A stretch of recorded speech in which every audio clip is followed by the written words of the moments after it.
Bien, estamos transitando ya el segundo domingo de Pascua, que es también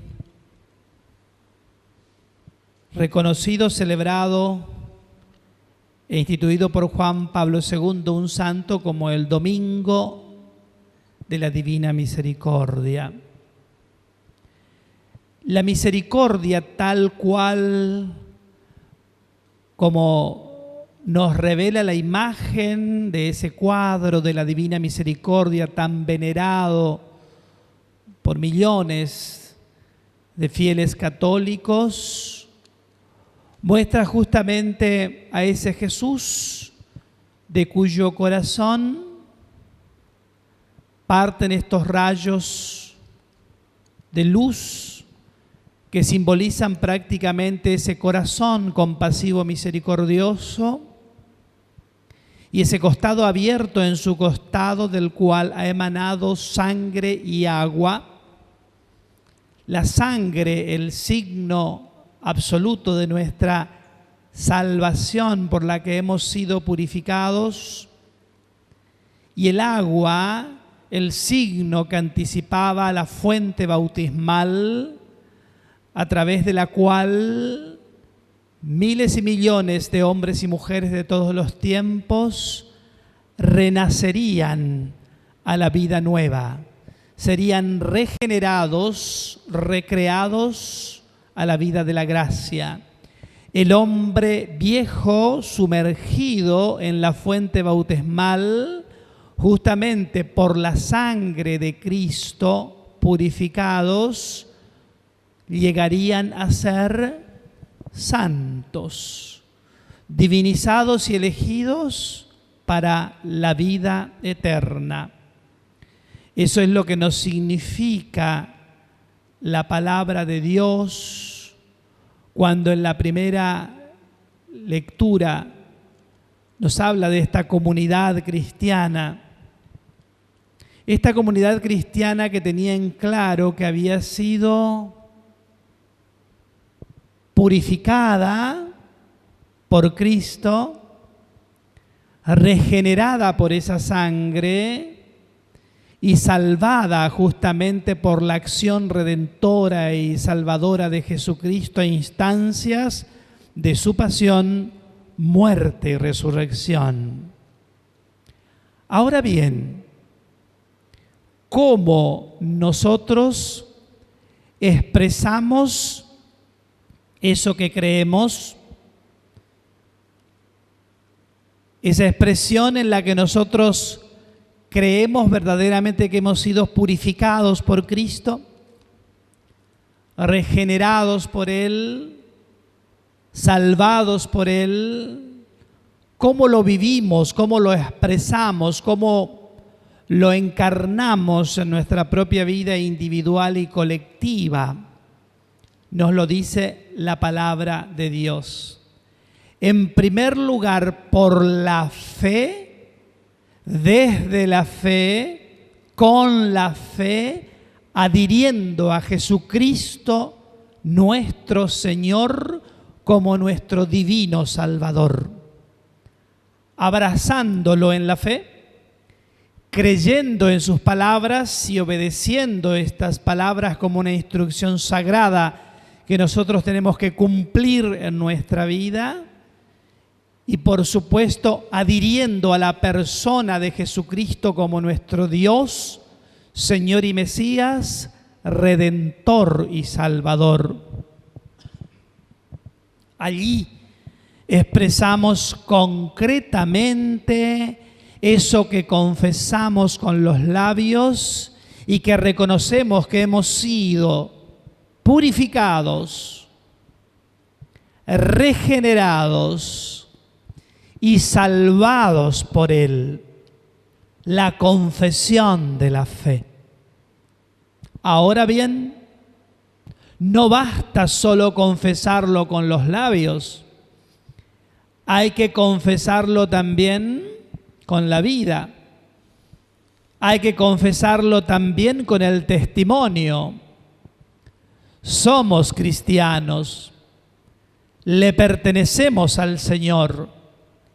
Ahora bien, eso debe notarse en el comportamiento cotidiano que aquel que adhiere por la fe a Jesucristo lo confiesa y declara como su Señor.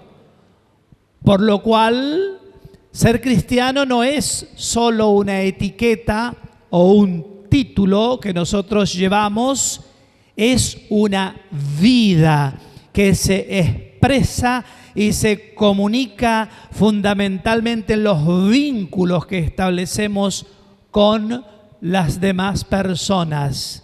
Y cuando estoy sentado en mi despacho administrando cualquier cosa que administre, de una oficina del gobierno, de mi profesión, de mi comercio, yo debo expresar allí mi condición de cristiano, en el modo como trato y considero a las personas que vienen a mí.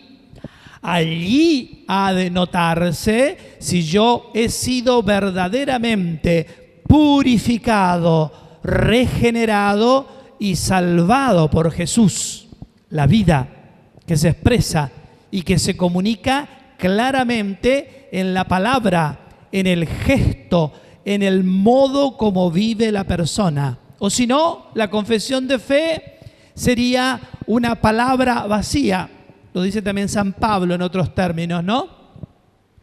Que una fe sin obra, dice él, sería como una campana que hace ruido, pero que en la vida concreta, en la realidad, no transforma nada, no cambia nada, no transmite ni comunica nada.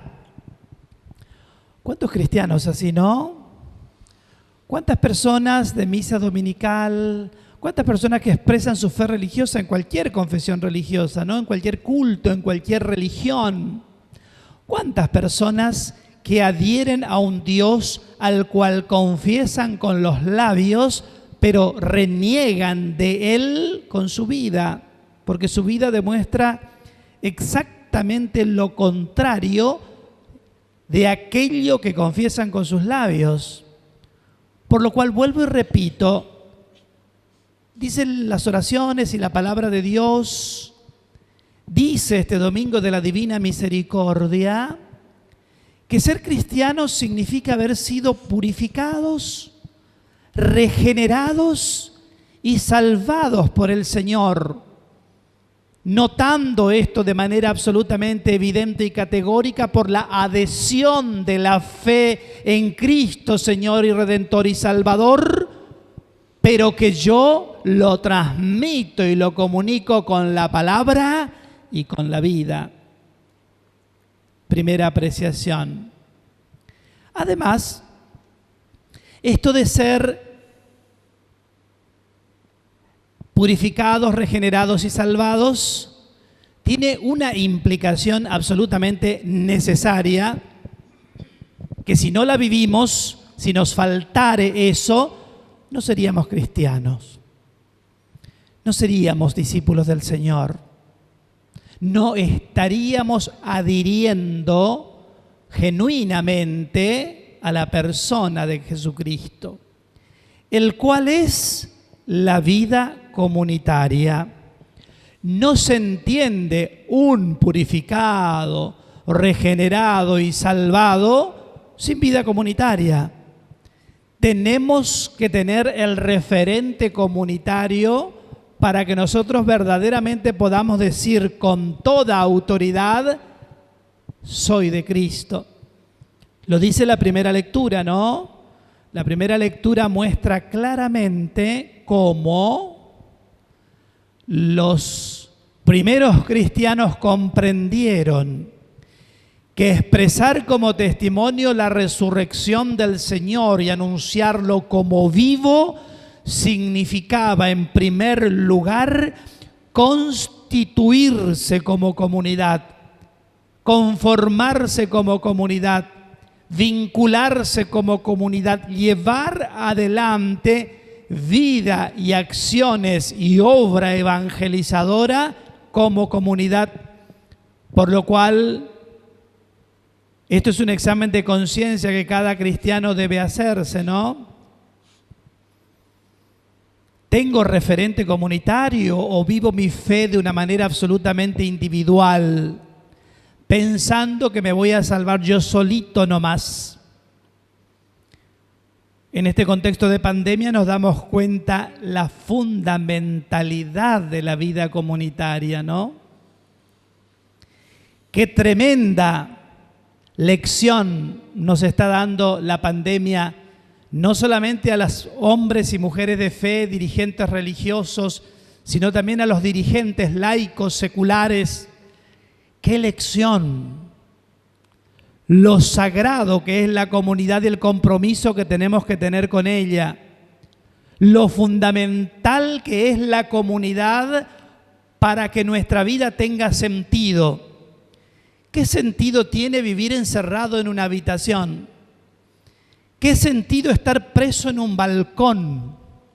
¿Qué sentido es estar vistiendo máscaras? Por supuesto que tenemos que vestirlas para protegernos, pero por temor a ese enemigo invisible que me enferme y termine yo enfermando a los demás.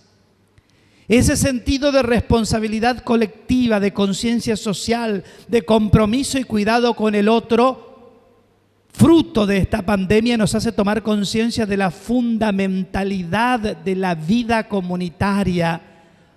¿Para qué te sirve la cuenta bancaria abultada con millones si tenés que estar encerrado?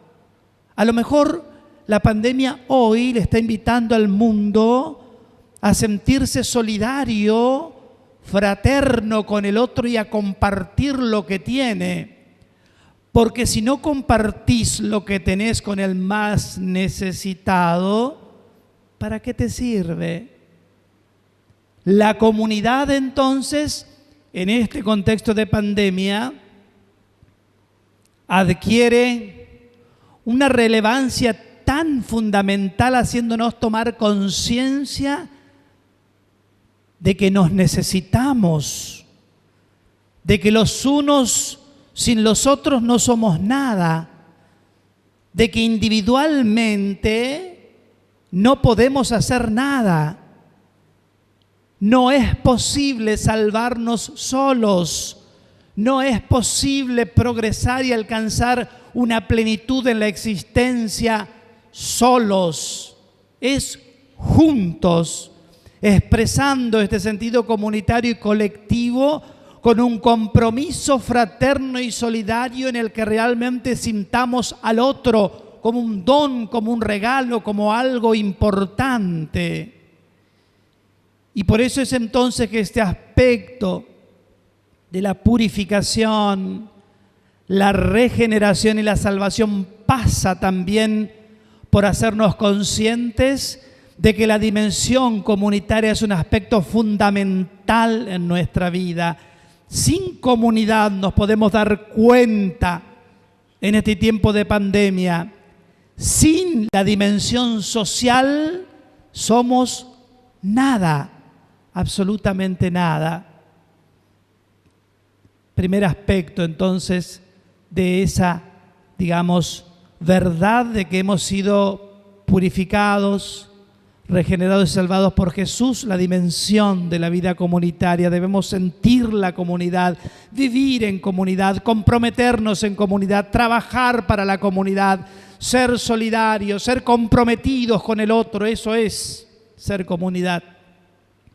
El segundo aspecto lo tomamos de la segunda lectura y que tiene que ver con que la fe, sin embargo, esa adhesión a la persona de Jesucristo para vivir según unos valores y según unos principios, ha de ser probada. No es posible que crezcamos en nuestra fe cristiana, en nuestro seguimiento a Jesús, sin pruebas. Las pruebas vendrán. La fe verdaderamente, para ser fe, tiene que ser probada. Y es en la prueba, entonces, donde emerge la contundencia de la fe. Es en esa circunstancia difícil que nos toca afrontar, donde verdaderamente aflorará la fe que anima tu corazón y tu alma. También volvemos a lo mismo en esta pandemia, ¿no? La pandemia ha servido claramente para poner en evidencia lo peor y lo mejor de los seres humanos.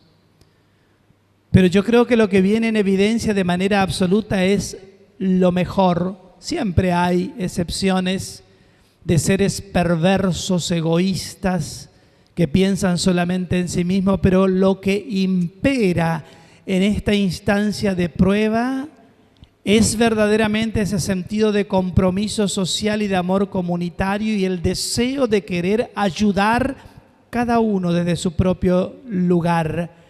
La fe que nos prueba y que hace emerger de la vida de las personas los dones, los talentos, las intenciones más hermosas en orden a ayudar, a colaborar, a ponernos todos en positivo para salir de una situación que nos afecta absolutamente a todos. Por eso, en este segundo aspecto remarco también que una fe probada, vale decir, una fe que se mantiene firme en la circunstancia de la prueba y no titubea y hace emerger lo mejor de la persona, que hace posible la virtud. Nos volvemos virtuosos. Cuando una persona vive la fe probada y se mantiene firme en sus convicciones y sus valores y hace emerger de su alma lo mejor de sí mismo, se vuelve una persona virtuosa, una persona ejemplar, una persona a la que los otros miran y quieren imitar. Por eso, purificados, regenerados y salvados en el aspecto de la fe que es probada, también claramente hace salir del corazón del cristiano lo mejor de sí mismo, y eso es también una manera de vivir nuestro cristianismo. Concluyo con el Evangelio que tiene que ver con esta situación en la que Jesús se aparece a sus discípulos y se muestra como resucitado. Y en la primera aparición, dice claramente el texto, estando las puertas cerradas, no estaba uno de los discípulos, Tomás, y duda Tomás cuando se le cuenta que lo habían visto al Señor resucitado. Hasta que Jesús se aparece nuevamente estando ya Tomás, y sucede esto que es tan fuerte, ¿no? Que Jesús le dice: Tomás, dame tu mano y mete aquí en mi herida, en mi costado, mete aquí tu dedo, y en adelante, y este me parece que es el mensaje central del Evangelio, y en adelante no seas más incrédulo, sino un hombre de fe. A lo que responde Tomás, ahí está la confesión de fe, ¿no? Señor mío y Dios mío. ¿Cuál es el mensaje del Evangelio? Nuestra fe siempre será titubeante, siempre será frágil, vulnerable, pero lo que el Señor nos pide es que aún en los contextos más complejos seamos hombres y mujeres de fe, que sigamos creyendo, que aun cuando las cosas no sucedan como nosotros lo teníamos previsto o como lo planeamos, sigamos creyendo que Él, que es Dios, que Él, que es misericordia y amor, tiene el control de la situación. Porque lo que Jesús desea en esa acción purificadora, regeneradora y salvadora, es que por la confesión de fe nosotros superemos todos los obstáculos, testimoniando en la vida su amor, de manera tal que nuestra vida sea esta confesión de fe de Santo Tomás. Siempre, siempre, siempre nuestra vida debe ser Señor mío y Dios mío. Amén.